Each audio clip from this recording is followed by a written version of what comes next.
Hey guys, hi, welcome back once again. My name is Vaishali, and having learnt a few things through and within human interactions, and having pursued my master's in business administration and clinical psychology, I today wish to talk about the explicit and the implicit association of trauma. The explicit and the implicit memory of trauma that is stored in our bodies.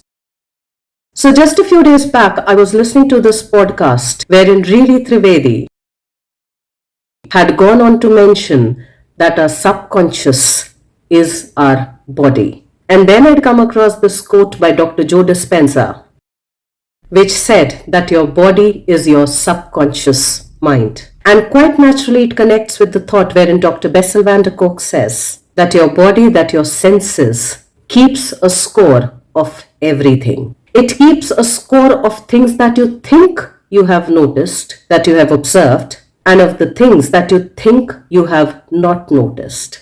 Of the things you think you have listened to and heard, and of the things you think you may not have paid attention to, of the things that you think you might have unheard or not listened to, of the things you think you can smell or you can remember smelling, and of the things you think you might not have smelt before or would have gone unnoticed consciously by your sense of smell. Of the things you think you have touched and of the things you think you may not have touched or even had a sensory experience of touching. So in a way, our senses are talking to us every single time. Our senses are talking to us all the time, whether we pay sensibly attention to them or not. And in that context and in my understanding, our bodies are our first and our last frontiers. The first frontier, when it gradually, very subtly starts talking to us about things that we think we are not paying attention to or that we are not attuned to. And the last frontier, when it manifests itself as distress and disease. And in keeping with that, I'd like to address trauma, or essentially a wounding that happens to us. And many a times explicitly we think of trauma in terms of certain things, in terms of an accident, in terms of a mishap, in terms of an organ failure, in terms of a death, in terms of a tsunami, in terms of a volcanic eruption, in terms of a fire going wild, in terms of a physical assault like a rape or a molestation. And at times today we've also started understanding that trauma also happens when somebody gets physically assaulted, when somebody gets physically abused. And it can be a slap, a kick, or something else. And yet on another level we forget that there's something called as psychological trauma also. And a psychological trauma is not as visible as the physical trauma, as the physical assault, as the physical abuse. It happens more on the internal state. It happens more on the psychological, on the emotional state. And quite naturally, when it happens on the psychological or the emotional state, which is not very visible, which is not very obvious, many a times we tend to normalize it. Many a times we tend to push it aside. And in my understanding, it happens because we've not been taught to have an emotional vocabulary, an emotional communication skill with regards to having our own emotions being addressed. So here's something interesting that I'd like to share with all of us. Trauma is not only something bad happening to us or bad that happened to us, but it's also all the good that should have happened and did not happen to most of us. And that in a way kind of tells us a different story. It presents before us a different picture. So being slapped or being kicked by somebody is traumatic. Having experienced rape or molestation is traumatic. Having met with an accident is traumatic. Having seen death or somebody dying close to us is traumatic. And at the same time, being neglected is equally traumatic. For it makes us feel unwanted, unrequired, undesirable, not belonged and not safe. And when all of that happens, quite naturally, we activate our coping mechanisms. Our coping mechanisms get activated as mammals. And most of the times we end up doing two things. Either by withdrawing ourselves, shutting down or walling down, being disconnected. Or we adopt a different coping mechanism, which is being overreactive. And when I talk of being overreactive, it can also be overactive with regards to certain things, with regards to certain situations, in keeping with certain interactions and relationships. Because at the end of it, we are relationship creatures as mammals. We are social creatures designed by nature to be in relationship with other social creatures. So when I say overreactive or overactive, it's actually saying hyperreactivity, hyperactivity, which is where we end up overdoing things, overstretching things, till the time we get exhausted and burnt out. So as much as it is important to understand our explicit traumas that are quite visibly accessible, quite visibly noticeable, it is equally important to understand the emotional traumas, the psychological traumas, the inner traumas that go unnoticed. So let's take up a few examples to kind of understand what psychological or emotional traumas look like, what they feel like, and what do they do to our inner worlds. So if we take the example of the movie Dear Zindagi, there is this little girl who felt abandoned by her own parents, who felt unheard and unseen and thereby ununderstood by her own parents. Here was this girl who in a way kind of interpreted that her parents felt ashamed of her. And it gets revealed through this dialogue in the movie wherein she is having a family gathering and she bursts out saying, and I'm paraphrasing the meaning, wherein she goes on to express that, did you not feel embarrassed? Did you not feel guilty about disowning me and sending me to live with my grandmother? And in a way, what she is saying is, you basically rejected me, you abandoned me. And did you have no remorse for that? And then she goes on to even say that as she was getting comfortable with her granny, as she was beginning to feel safe with her granny, as she was beginning to feel loved with her granny, as she was getting a sense of belonging with her granny and not a sense of rejection, she was again pulled out from there and brought to another place. And in a way, she experienced that trauma as a sense of abandonment, as a sense of not belonging anywhere and not feeling a sense of safety anywhere.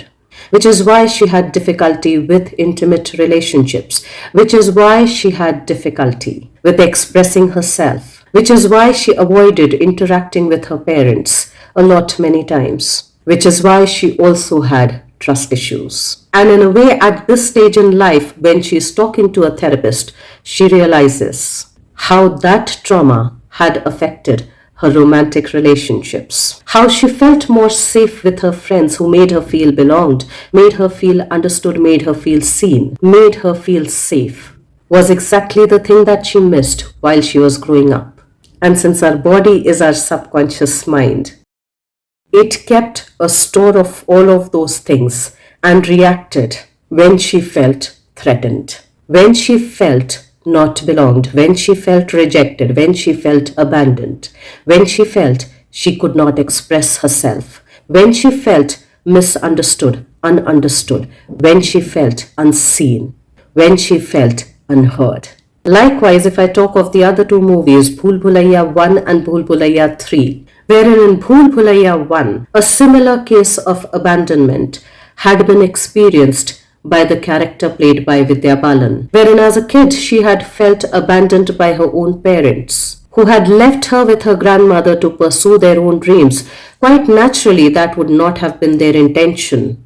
Their natural intention would have been to have a more secure life, to kind of become more successful, and in order to do that, they had to move outside of the country to pursue their own desires, their own goals, which of course in the later life would involve their kids. But as a kid, she felt abandoned and rejected and unwanted and discarded. And as the girl who then grew up with her grandmother, whom her parents had left her with, she also kind of develops this strong bond with her grandmother, which later on gets abruptly broken, abruptly cut off, when her parents come to take her away from her grandmother, where she had begun to find a nurturing caregiver, where she had begun to find her support system, where she had found her sense of belonging, her sense of safety, her sense of trust, which suddenly gets shattered when she is moved away to a different continent without much of an explanation. And as we see much later in the movie, wherein the character played by Akshay Kumar goes on to reveal that that experience had been so traumatic for her that she had suppressed it way below her consciousness, that she had suppressed it in her body. But her body was keeping, her subconscious was keeping a tab of it, a score of it. It had recorded all of the historical details of her history, of her experiential history. And when the appropriate moments presented themselves, it revealed themselves through dissociative identity disorder, wherein one part was Avani and the other part became Manjulika. It was an associative distortion with a character who she felt had experienced a similar thing, of being abruptly cut off from the person that she also loved. And if we go on to look at the narrative in the movie Bhool Bhulaiya 3, wherein the story to a degree is of course about paranormal, but it's also revealing about a betrayal trauma, wherein the character played by Kartik Aaryan, who through the movie in his past life at one point in time had experienced a different gender association within his own body, wherein he goes on to explicitly express to his sisters, played by Madhuri Dixit and Vidya Balan, that दीदी I am very much like you, कि मैं बिल्कुल तुम्हारे जैसा हूँ, सिर्फ दिखता तुम्हारे जैसा नहीं हूँ. And when he kind of finally reveals his inner self to them, they, through their own jealousy and greed and probably unmet needs, go on to reveal his experiential identity, his real identity that he had shared with them, to their own dad, which led to his death, his father executing him. And in a way that played out as betrayal trauma, as a trauma that he could trust on nobody, that his own people were responsible for his own execution. And he felt that he experienced that at the hands of his own sisters and his own father. And as he goes on to reveal during the last bit of the movie, wherein his only desire was to be seen, was to be heard, was to be understood for who he was to be accepted for who he was to feel a sense of belonging and safety, was met by nobody, was not just met by nobody, but was stampeded by everybody whom he considered his own. And in a way, if we metaphorically and subjectively understand it, it's a trauma that lived within his body, that was experienced through the narrative of the movie, through the narrative of his own story, through the narrative of his own history, his story. In a way, this internal trauma or this emotional or psychological trauma is also beautifully revealed through the movie Tare Zameen Par, wherein of course the intentions of the parents are well fetched. They are well-meaning parents who want their child to be successful, who want their child to be well accepted within the society, who want their child to be not different, but be like most people, wherein he can feel belonged and safe. But unfortunately, the way those intentions are directed to be met, unfortunately end up hurting him more. With regards to the comparison of his sibling with comparison to other kids, and with regards to his behavior with other kids and his own sibling, here is a kid who's so shut down that he can't even express himself completely and fully. But he expresses himself through his drawings, wherein at one point in time through the movie we would notice that as one of his teachers is going through his drawing book, they kind of see him detaching and moving away, or being abandoned or being thrown out from his own family, wherein he is giving us the message that he no longer feels safe and has no longer a sense of belonging within his own family, that he is not considered and wanted and desired as a part of this unit because he is differently abled, because he does not work like his other siblings and like the other kids. And we see him expressing his sadness when he is alone, when he cries out, alone, where nobody notices him. But in front of others, that sadness gets expressed in very hyperactive ways, in very rebellious ways, in almost misbehaved ways. And on some unconscious level, it's his way of gaining parents' attention. It's his way of saying that even I exist. It's his way of shouting out, can you listen to me? Can you pay some attention to me? Can I be worthy of your attention as much as my brother is? And then again, when he's sent to the boarding school, through his emotions, through his communication, both physically and verbally, we can sense that he is feeling abandoned. We can sense that he is feeling discarded, exactly the way he had portrayed in his drawing book. And thankfully, it is here that he meets his teacher, who sees him, who hears him, who understands him. And thankfully, it is here in the company of a grown up, in the company of a mature adult, who's not overreactive, who's supportive, who's nurturing, who's attentive and attuned, who gives him a sense of belonging and safety, that he finally begins to express himself, that he finally feels safe, wanted, and desired for exactly who he was. He feels understood, accepted, and acknowledged for who he was. Which brings me to another thought, that if we get hurt in relationships, through relationships, if we get wounded in relationships, through our interactions, we also get healed in relationships, through relationships. And since our body is our subconscious mind, we need to be a little more attuned with what it's trying to tell us.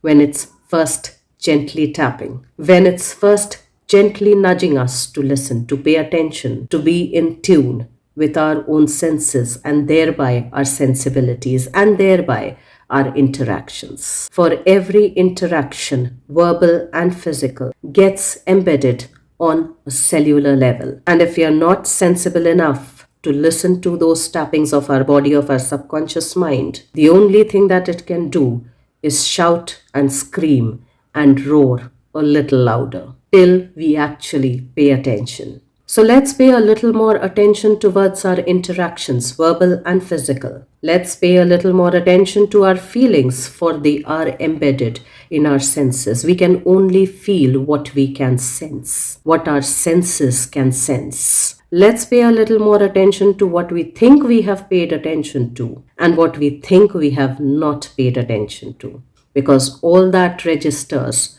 on our subconscious mind, on our body. And let's try and become aware of our emotional hurts as well, because what we do not heal not only stays within us as distress and disease, but it also leaks onto others. Let's try and pay a little more attention to that, so that we can even emotionally mature ourselves, so that we can become emotionally mature adults who have the capacity to have place for all of our emotions and our feelings. Let's try and ponder and reflect on all of those aspects, and I will see you once again the next week. Till then, stay tuned in. And guys, if you do like the contextual content of these videos, please do like, share, and subscribe.